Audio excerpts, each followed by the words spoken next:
Assalamualaikum warahmatullahi wabarakatuh. Kami dari kelompok 5 ingin menjelaskan tugas besar kami yang berjudul Global E-Commerce Sales.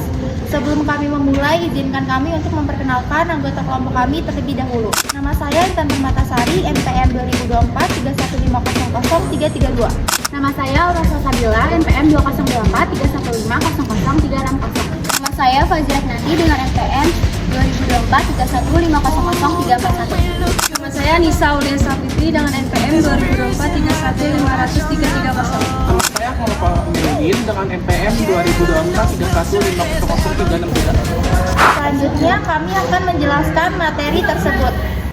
Assalamualaikum warahmatullahi wabarakatuh. Saya Aura Salsabila. Pada kesempatan kali ini saya akan menjelaskan langkah-langkah dalam mengambil dan menghubungkan dataset dari situs web Kaggle ke dalam Power BI untuk proses analisis data. Langkah pertama yang perlu kita lakukan adalah membuka situs resmi Kaggle dan mencari dataset yang sesuai dengan kebutuhan analisis kita. Setelah menemukan dataset yang tepat, kita cukup mengunduhnya terlebih dahulu. Biasanya, file dari Kaggle akan terunduh dalam format berkas terkompresi atau zip yang di dalamnya berisi file data, umumnya berformat CSV atau Excel. Sebelum masuk ke Power BI, pastikan kita sudah mengekstrak file zip tersebut agar file CSV-nya siap digunakan.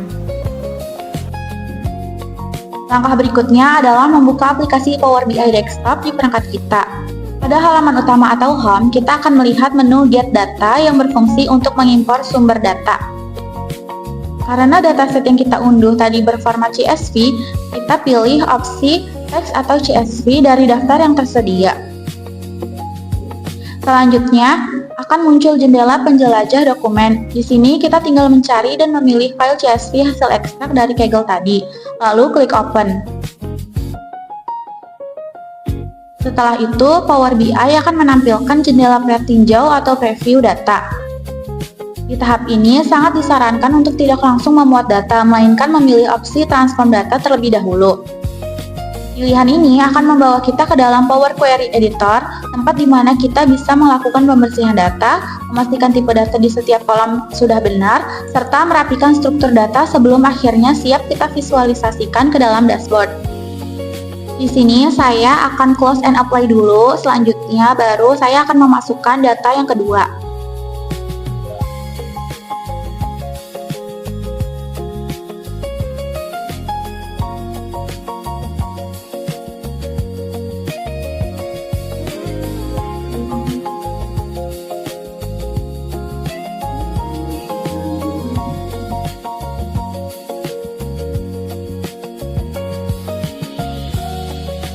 Yang pertama, kita langsung memasukkan penambahan custom kolom dan proses calculate. Yang kedua, menghapus kolom tidak penting.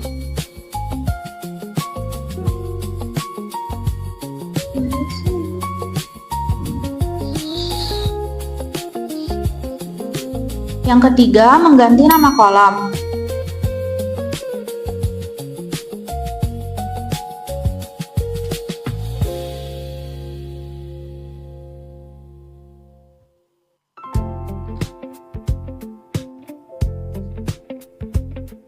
Yang keempat, menghapus duplikat kolom.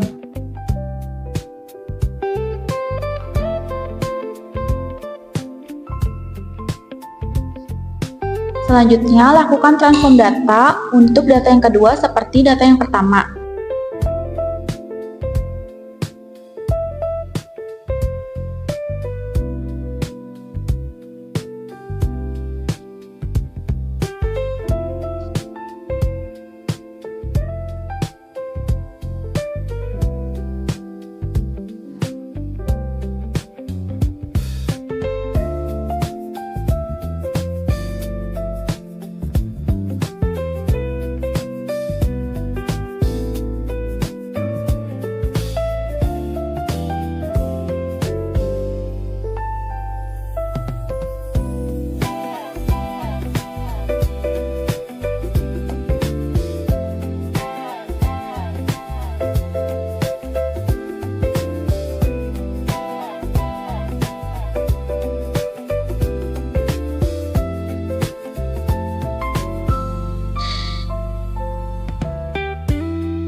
Selanjutnya, setelah kita melakukan transform data di kedua data tersebut, kita akan close and apply terlebih dahulu. Lalu, mengubah tipe data dan mengganti format tanggal di kedua data tersebut.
Dataset dari Kaggle kini telah berhasil dimuat sempurna ke dalam Power BI. Saya Fazira Pinanti, selanjutnya saya akan menjelaskan cara membuat relasinya. Setelah berhasil memuat seluruh dataset, langkah selanjutnya adalah masuk ke menu Model View untuk mengatur hubungan atau relasi antar tabel seperti yang bisa kita lihat di layar. Di sini kita memiliki dua tabel utama, yaitu tabel transaksi Global E-commerce Sales dan tabel profit pelanggan E-commerce Customer Data. Agar kedua tabel ini bisa saling berkaitan dalam visualisasi, kita perlu menghubungkannya melalui kolom kunci yang sama, yaitu Customer ID. Cara membuatnya sangat mudah. Kita cukup mengeklik Customer Name di salah satu tabel, lalu menyeret atau drag and drop kolom tersebut ke kolom Customer ID. Bisa kita perhatikan bersama, setelah dihubungkan, terbentuk sebuah garis relasi dengan simbol bintang di sisi tabel penjualan dan simbol angka 1 di sisi tabel pelanggan. Ini menandakan bahwa relasi yang terbentuk adalah many to one. Artinya, tabel sales memiliki relasi many to one terhadap tabel customer. Artinya, Satu ID pelanggan yang unik dapat tercatat dalam berbagai garis transaksi penjualan. Selain itu, tanda panah di tengah garis menunjukkan arah aliran filter atau cross filter direction dengan relasi yang sudah aktif dan terstruktur secara mini to one. Data kita saling sudah terintegrasi dengan benar dan kita siap melangkah ke tahap berikutnya untuk memulai membuat visualisasi dashboard. Selanjutnya di sini saya akan membuat visualisasi total revenue menggunakan visualisasi chart tunggal. Komponen pertama yang kita tempatkan pada dashboard ini adalah metrik utama bisnis, yaitu total revenue atau total pendapatan. Untuk menonjolkan angka ini, kita menggunakan visualisasi chart tunggal agar informasi dapat langsung ditangkap oleh audiens secara cepat dan jelas. Proses pembuatannya cukup dengan memilih icon chart pada panel visualization, lalu memasukkan measure atau kolom akumulasi pendapatan ke dalam bagian fields. Melalui tampilan di layar, kita dapat melihat bahwa pendapatan global yang berhasil dibukukan mencapai 47,88 juta, sebuah angka representasi performa finansial menyeluruh yang sangat penting bagi para pengambil. Selanjutnya yang kedua, saya juga membuat visualisasi total sales menggunakan chart tunggal juga. Tepatnya di sebelah kanan komponen pendapatan, kita menambahkan chart kedua untuk menampilkan metrik utama lainnya, yaitu total sales atau akumulasi nilai penjualan produk. Pemilihan visualisasi komponen tunggal ini sengaja dipertahankan demi menjaga konsistensi desain dashboard yang bersih, rapi, dan informatif. Kita hanya perlu memasukkan data nilai transaksi ke dalam kolom pengisian chart. Pada hasil akhir ini, sistem secara otomatis mengakumulasi keseluruhan transaksi dan menyajikan total angka penjualan sebesar 42 juta, memberikan informasi instan mengenai volume nilai transaksi dari bisnis e-commerce kita. Selanjutnya, masuk pada visualisasi yang ketiga, yaitu visualisasi tren penjualan bulanan. Beralih ke bagian bawah metrik utama, terdapat diagram garis atau line chart yang menggambarkan tren perubahan jumlah penjualan berdasarkan bulan. Visualisasi ini merupakan pilihan terbaik untuk memperlihatkan fluktuasi, pola musiman, serta arah pergerakan data dari waktu ke waktu secara kontinu.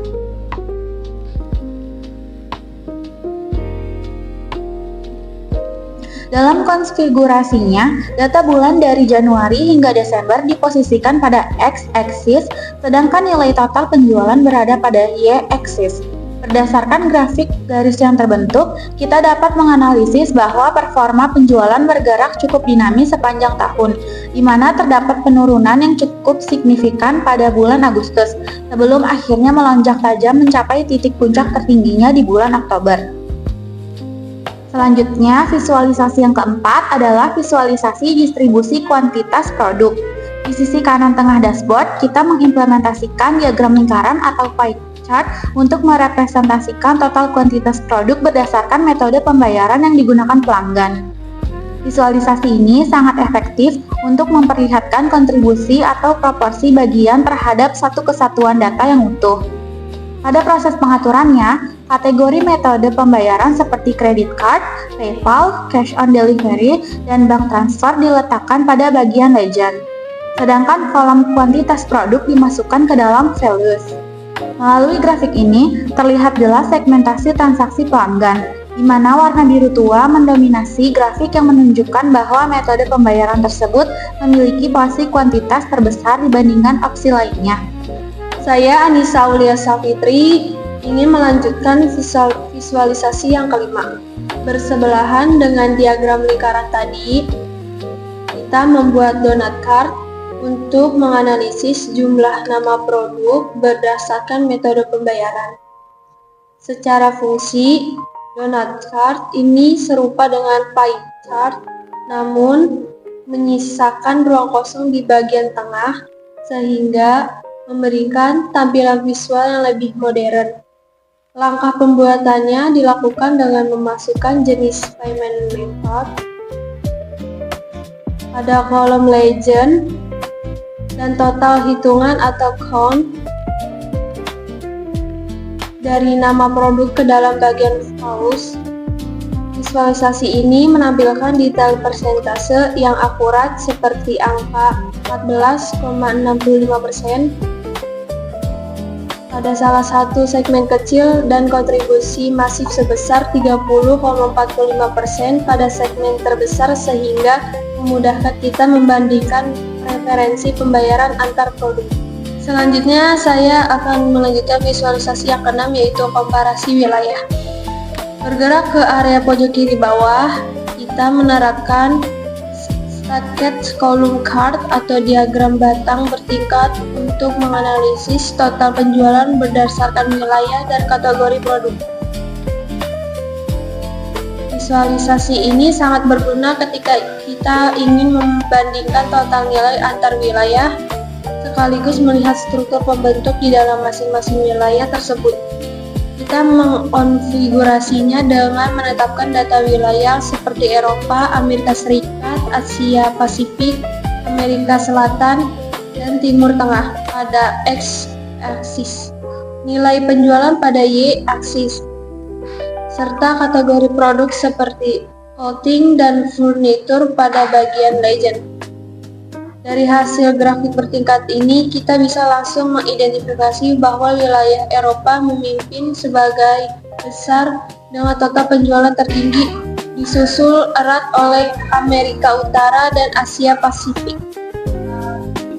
Saya, Intan Permatasari, ingin menjelaskan visualisasi yang ketujuh yaitu visualisasi perbandingan kategori produk. Di samping diagram bertingkat tadi, terdapat grafik jumlah sebesar unit price oleh region yang digambarkan melalui cluster column chart atau diagram batang berdampingan. Visualisasi ini memecahkan setiap indikator menjadi batang tersendiri yang berdiri sejajar di tiap wilayah, sehingga proses perbandingan langsung menjadi jauh lebih presisi. Pengaturannya dilakukan dengan menaruh data wilayah pada sumbu X dan nilai harga satuan produk atau unit price pada sumbu Y. Melalui grafik berdampingan ini, kita dapat melihat dominasi nilai produk di wilayah Amerika Utara dan Eropa yang memimpin di atas wilayah-wilayah lainnya. Selanjutnya, visualisasi ke-8 yaitu visualisasi tabel detail keuntungan produk. Kemudian di bagian kanan bawah dashboard, kita menyertakan komponen visual berbentuk tabel untuk merinci daftar nama produk berdasarkan jumlah profit yang dihasilkan. Meskipun grafik visual sangat menarik, penyajian dalam bentuk tabel tetap memegang peranan penting saat kita ingin melihat nilai angka, numerik yang sangat spesifik, detail, dan presisi tinggi dari setiap baris data. Untuk menyusunnya, kita cukup memasukkan kolom product name dan kolom profit ke dalam sumbu pengisian komponen tabel. Di sini, data tersaji secara terstruktur mulai dari produk ballpoint pen, box shelf, hingga desk kalender, lengkap dengan total profit keseluruhan di baris paling bawah yang menunjukkan angka akumulasi bersih. Ya, Akmanova di sini akan menjelaskan visualisasi yang ke-9 yaitu fitur kontrol slicer tahun. Terakhir, untuk melengkapi aspek interaktivitas dari dashboard e-commerce ini, kita menempatkan komponen kontrol penyaring data pertama di bagian atas, yaitu slicer berdasarkan tahun. Komponen slicer ini berfungsi sebagai tombol interaktif yang memungkinkan pengguna untuk menyaring seluruh visualisasi yang ada berdasarkan periode tahun tertentu. Proses pembuatan dilakukan dengan memasukkan kolom tahun ke dalam visualisasi slicer, lalu mengubah tampilan menjadi model drop-down agar bagian atas dashboard tetap rapi dan hemat ruang. Ketika pilihan diubah dari opsi semua ke tahun tertentu, maka seluruh angka pendapatan, tren bulanan, hingga profit produk akan berubah secara otomatis menyelesaikan periode yang dipilih. Lanjut ke visualisasi yang 10, yaitu fitur kontrol slicer produk.